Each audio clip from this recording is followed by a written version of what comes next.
Everybody, the Global Compact for Migration was signed on Monday, and I believe they're signing the Global Compact for Refugees today. That's the partner legislation from the UN.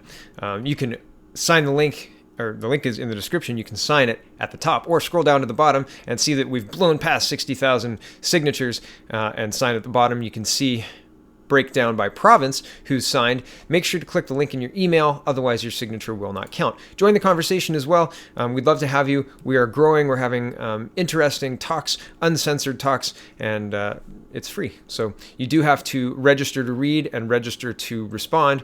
If you don't register and try to just see the form, you will get a 404. So sorry about that, but you need to register. There. So on to our story today. Actually, our first story today is I did get it wrong. The Combine painting the Parliament building with manure was not fake news, but from 2014. So it was outdated. So I apologize for that. Here is from the Yellow Vests, and they're dumping manure on the front doorstep. Here we go. This is very loud.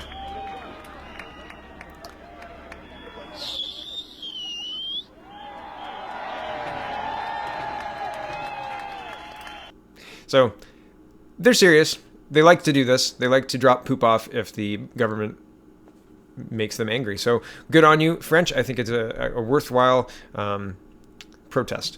Clean this up, because you're not cleaning up our government, right? So, okay, on to today's main story. Evan interviewing Prime Minister Justin Trudeau, and this is all on the carbon tax. And I want to point out that, well, there's a lot to this interview. This is in 3 parts, and I'm just going to focus on this one answer because there's a lot to unpack from this one answer, and I've got some other stories to get to. I'm going to do some other parts of this interview as well. It was a good interview. Evan doesn't let him get away with much, but Trudeau, to his tradition, to staying true to himself, I suppose, doesn't answer any questions, right? He tries to answer questions and dances around it and gives some very nice talking points, but he doesn't actually get to the meat of it, really.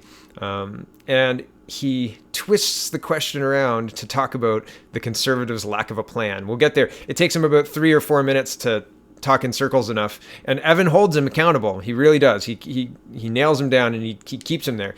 But Trudeau wiggles out and starts talking about the Conservatives' lack of plan, and at that point, Evan just moves on too. So it's interesting to watch. Here we go.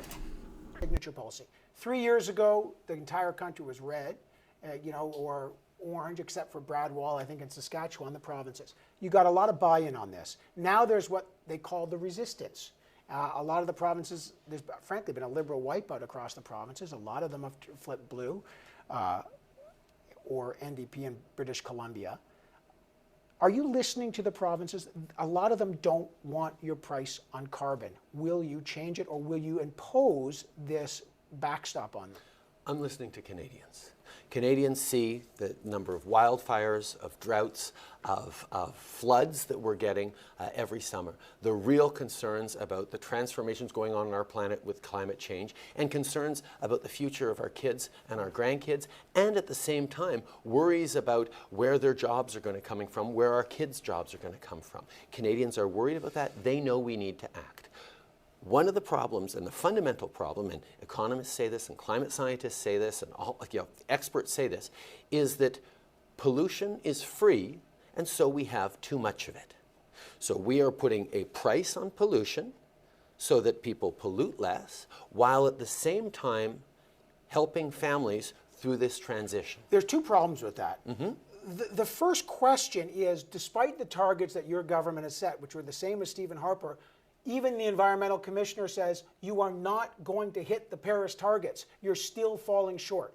Raising the question, are you going to even put a steeper price on carbon if you were reelected in order to hit those targets? The price on carbon we have put forward actually increases every year. And we are confident. And we are confident we are going to hit our Paris targets. How are you confident? Nobody else thinks you're going to make the targets. Actually, that's not true. There's a lot of people who know that we're going to make those those targets. With the current plan, you think you're going to meet the target? We know that the combination of putting a price on pollution, of investing record numbers in clean energy, in renewables, we're making massive investments in supporting communities and families move towards a lower carbon economy, creating good jobs, looking at lower emission vehicles. There is a package of things, not just a price on pollution, but a whole range of things we can do, not just to fight climate change, but to create a cleaner economy in a way that is affordable for Canadians. Did you see what he did there? The question was on the Paris targets. Ha! He's a snake. Look at that. Like, he talked to everybody, like even me, and I knew what was coming, right? And I was like, oh yeah, what was the question again? The question was on the Paris targets. He said, you know you're going to meet the Paris targets even though all these people say you're not? Oh yeah, we know we're going to meet the Paris targets. And then he started talking about his election stump speech. That's an election stump speech. Everything he said after, oh yeah, everybody knows for sure. That's it. That was the answer to the question. And then stump speech about a policy or whatever around the topic, right? And he was just talking about the price on pollution, explaining it again. Here is the Financial Post reporting Canada is still on pace to fall short of Paris target despite ambitious climate policies, UN filings. And this is an older article. I think this was from 2017. Yeah, this is from December 2017, so it's a year old. But COP24 just happened, and there was a lot of articles talking about where's Canada's promised leadership. We're 3 years into this, and we were supposed to be climate leaders or whatever, and we were 54th on the list, and basically kind of ignored by everybody because we haven't done anything, and because our emissions are like 3%, and we're a giant nation full of trees, right? People should be, if they're buying into this plan, they should be paying us for carbon sinks, not us paying the government for nothing. And so also in Trudeau's little snaky walk around, he talked about how we know that putting a price on carbon reduces like the CO2. And this is from January 12th, 2018, and this trend has continued, but this is the Vancouver Sun reporting, quote, latest figures show BC's carbon emissions continue to increase. Interesting, isn't it? And here's a report from the Food and Water Watch. It says the British Columbia carbon tax, a failed experiment in market-based solution to climate change. And this was interesting. It says the Canadian province of British Columbia implemented a carbon tax on certain fossil fuels in July of 2008. Some experts and pricing proponents are using the British Columbia carbon tax example to promote carbon taxes and other market mechanisms as a way to purportedly reduce greenhouse gas emissions and address our climate problem. Unfortunately for these free market proponents, the real-world record fails to demonstrate that British Columbia's carbon tax reduced carbon emissions, fossil fuel consumption, or vehicle travel. Most of the modest and short-term reductions in emissions seem to be related primarily to the 2008 global recession, not to the carbon tax. More recently, British Columbia's emissions have resumed their rise. This report examines the British Columbia's program and finds that this type of pricing approach is not going to save the planet or safeguard communities. A more straightforward approach of regulating emissions would be significantly more effective at curbing climate change. And it says key findings during the years the tax was in place for the entire year from 2009 to 2014. Greenhouse gas emissions from tax sources rose by a total of 4.3%. During the same time period, emissions from non-tax sources fell by a total of 2.1%. The one-time drop in emissions from 2008 to 2009 does not appear to be driven by the carbon tax. The average annual year-to-year change in taxes greenhouse gas emissions barely changed after the carbon tax went into effect. According to the most recent data released by the provinces from 2011 to 2014, the total taxed greenhouse gas emissions rose by 5.3%. Meanwhile, total untaxed emissions decreased by 2.5%, and the annual average growth for taxed emission rose by 1.7% annually and exceeded untaxed emissions. Canada projects British Columbia's total greenhouse gas emissions will increase over coming years, even with the tax in place. The carbon tax does not do what he's saying it does, but he doesn't care that, number one, we will miss the Paris targets. Number two, the mechanism he's going hellbent for leather, shoving down everybody's throats, doesn't work. Interesting, right? We're in an election year, and I'm just some dude on the internet. Like, this is provably false. Is Justin Trudeau going to step down before the election? Because he will be shredded in a real debate between Scheer and Bernier and him on a stage. Shredded. None of his platitudes hold up.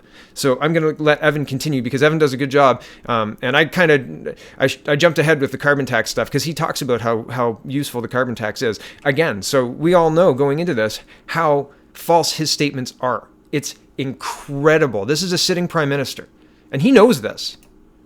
When you say a price on pollution, you don't use the word carbon tax anymore. Maybe it's a political reason.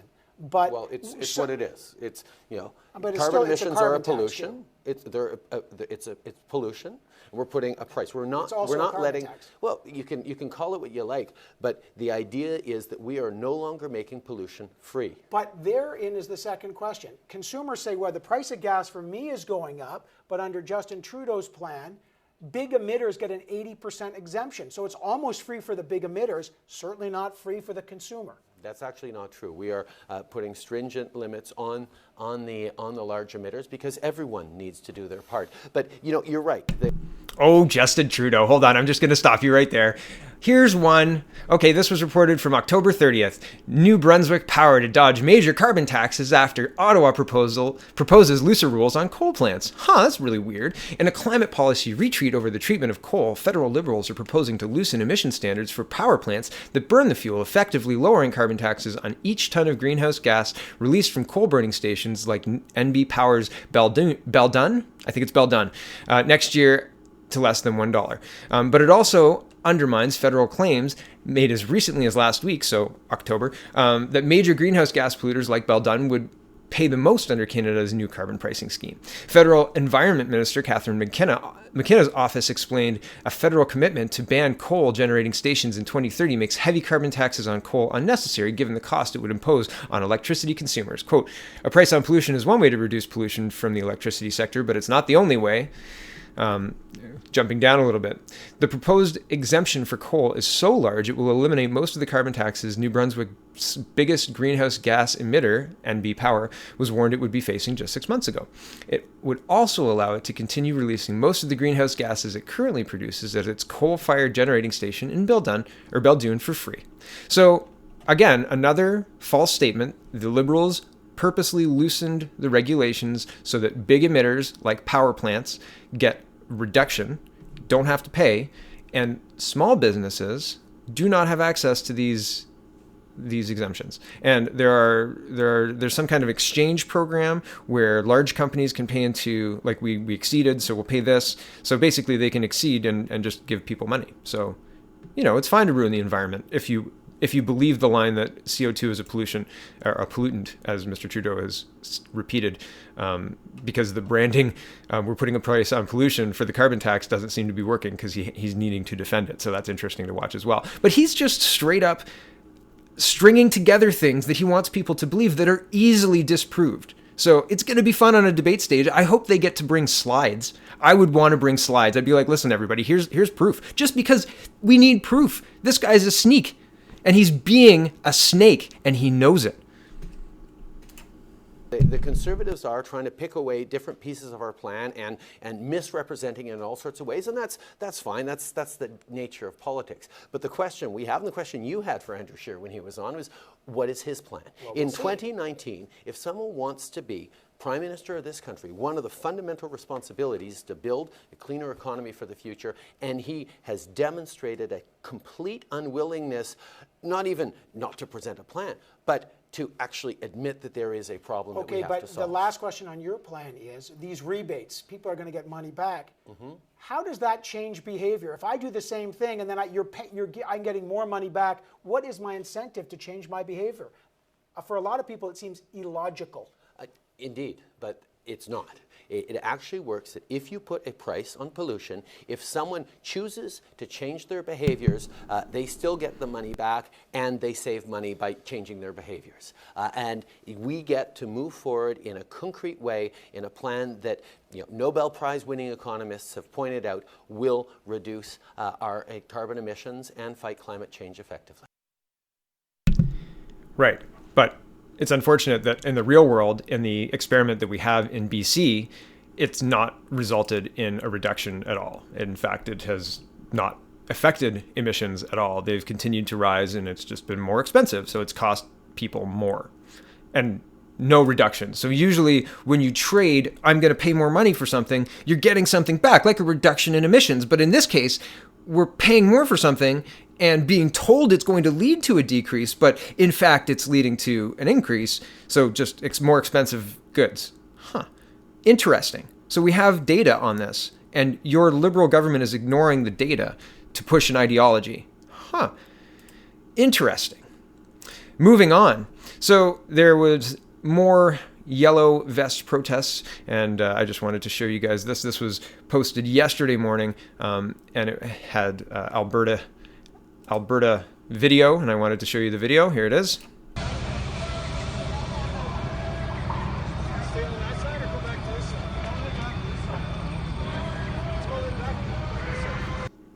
So Canadian, do you think we should go on this side? No, this side's fine. Yeah, we'll just stay here. And this is Brad McLeod reporting, quote, hundreds of protesters gather in Calgary and Edmonton to protest federal and provincial governments, many wearing yellow vests and chanting against the carbon tax, UN, and illegal immigration. Yes. And moving to the next one, here's Andrew Scheer tweeting, quote, fact, 40,000 illegal border crossers since your tweet. Fact, 1.6 billion in cost to taxpayers. Fact, average wait time for asylum claim up a third to 20 months. Do you dispute any of this? One of two. All of these things weaken Canadians' confidence in the immigration system. Conservatives believe in a fair, orderly, and compassionate system that prioritizes the world's most vulnerable and those who have been lawfully waiting their turn. So that's Andrew Scheer on the Global Compact.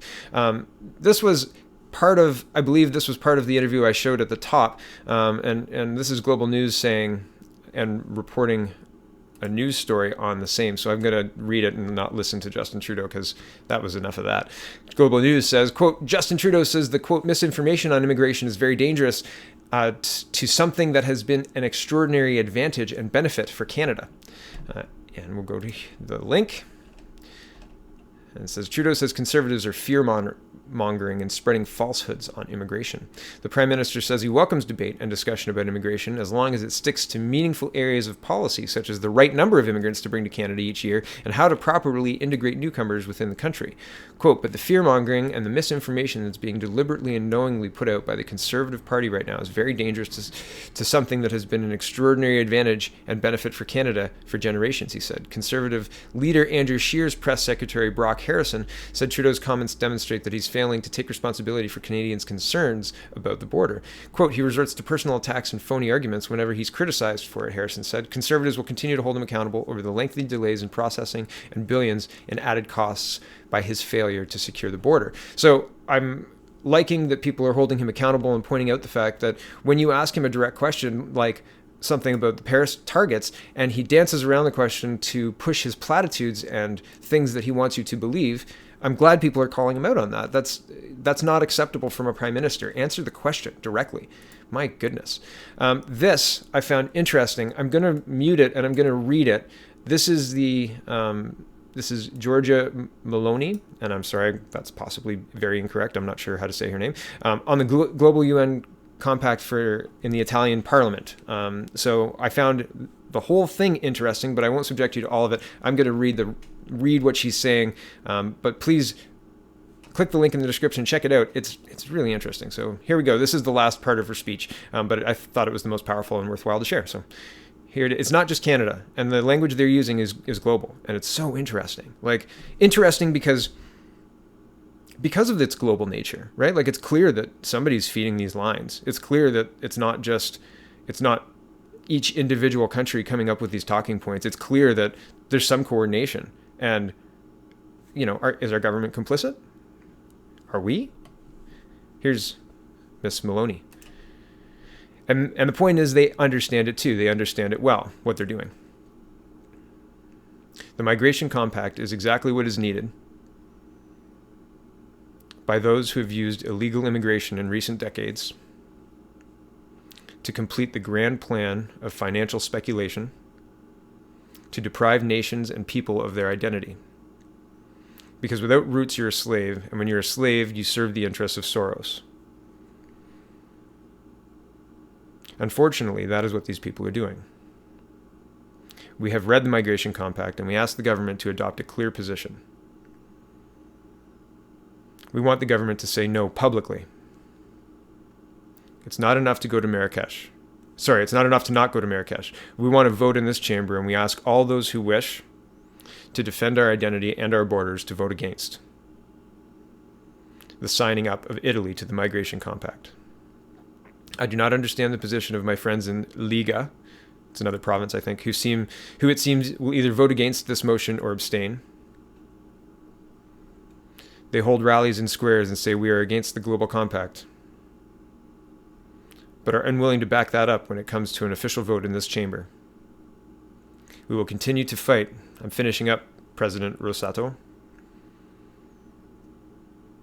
because we believe in immigration that is legal, based on the interest of national states. I remind colleague Scalfarto when he says Italians were a people of migrants. When we migrated, nobody maintained us with 37 euros a day. And I just found the copy of the language. So it's uncanny, right? It's not possible. It's not a coincidence, right? Anybody who's following Q doesn't believe in coincidences anymore. But the language is common. The push is common. The signature of this central signing away our sovereignty to the central government, that's common to all of these governments. And Italy is one of the countries that was out. And I mean, obviously there's fiery debates in their parliaments about this. So this is infiltrated everywhere. This isn't just a Canadian problem. And the problem isn't, what do we do with all these people? Because if we help the countries to fix themselves, if we must help, why are we using a system that's broken, right? It's provable that you can't import enough people to fix their country. You have to fix their country with the people, right? And that goes for Canada as well as all of Africa, all of Asia, all of the Middle East. Make their countries work for them, right? And whichever way they want, but make their countries work for them and have our country work for us. Okay. Thank you very much for watching. Much appreciated, and have a wonderful day.